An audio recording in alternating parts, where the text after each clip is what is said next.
একটা do or die match. Kolkata নামক city of জয়ের শহর রাঙিয়ে কে হাসবে শেষের হাসি? নীল সমুদ্রে ডুবে যাওয়া ভারতীয় দল নাকি ওয়েস্ট ইন্ডিজ 2016 বিশ্বকাপের স্মৃতি ফিরিয়ে সেমিফাইনালে যাওয়ার আনন্দে মাতবে? প্রশ্ন দুটো, তবে উত্তর যে একটাই। ম্যাচের আগে ক্রিস গেইল স্মরণ করিয়ে দিলেন তার দলের ছেলেদের সেই স্মরণীয় জয়ের কথাটাই, সাথে জানিয়ে দিলেন ব্যাটিংই হবে এই ম্যাচের ট্রাম্প কার্ড।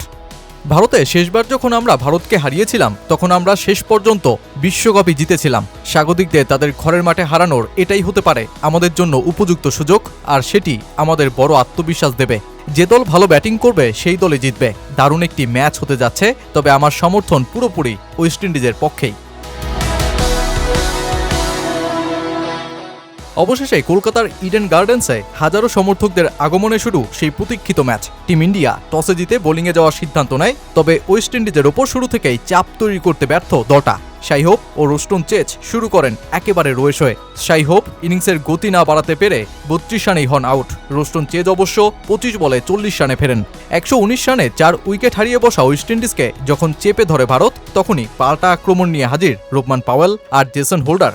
দুজনার 35 বলে অপরাজিত 76 রানের জুটি। হোল্ডারের 37 আর পাওয়েলের 19 বলে 34 রানের ইনিংস। ওয়েস্ট ইন্ডিজ পৌঁছে যায় 195 রানের ঘরে, আর রোবমান পাওয়েল করে বসেন রেকর্ড। টি-20 ক্রিকেটে ওয়েস্ট ইন্ডিজ জার্সিতে সর্বোচ্চ 150টি ছক্কা হাঁকিয়ে নিকোলাস পুরানকে সরিয়ে শীর্ষস্থান দখল করে বসেন এই হার্ড হিটার। ভারতের জন্য এই লক্ষ্য তারা কঠিন না হলেও তা কঠিন বানিয়ে তোলে টপ অর্ডারের অভিষেক শর্মা ও ঈশান কিষান। টানা অফ ফর্ম অধারাবাহিক পারফরমেন্সে দুজনে যখন চাপ বাড়াচ্ছেন বাকি ব্যাটিং অর্ডারে, তখন এদিনও দুজনে ব্যর্থ। কিন্তু ওপেনিংয়ে জীবন মরণ ম্যাচে ভারতের ত্রাতা হয়ে হাজির সঞ্জু স্যামসন। অভিজ্ঞতার মিশেলে লম্বা ইনিংসে ম্যাচের নাটাই এক প্রান্তে আগলে রাখেন তিনি। অধিনায়ক সূর্যকুমার যাদব, তিলক ভার্মা সবাই যখন জুটি গড়তে ব্যর্থ, তখন সঞ্জু স্যামসন উইকেটে দাঁড়িয়ে গোটা ভারতকে দেখাতে থাকেন সেমিফাইনালের স্বপ্ন।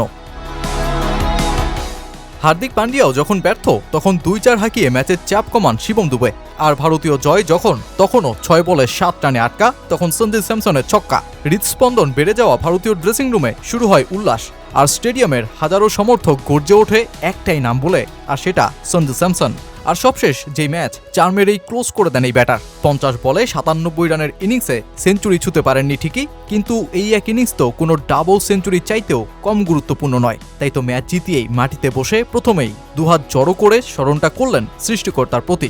স্নায়ুচাপ বাড়ানো যেই ম্যাচ 5 উইকেটে জিতে ভারত উঠে যায় সেমিফাইনালে। এশিয়ার একমাত্র দল হিসেবে সেমিফাইনালে প্রতিনিধিত্ব করার যোগ্যতা অর্জন করল দলটা। উল্টো দিকে ওয়েস্ট ইন্ডিজ 2016 সালের স্মৃতিটা ফিরিয়ে আনতে পারল না ফের। দারুণ খেলেও তাই ক্যারিবিয়ানদের বিদায় নিতে হলো বিশ্বকাপের আসর থেকে।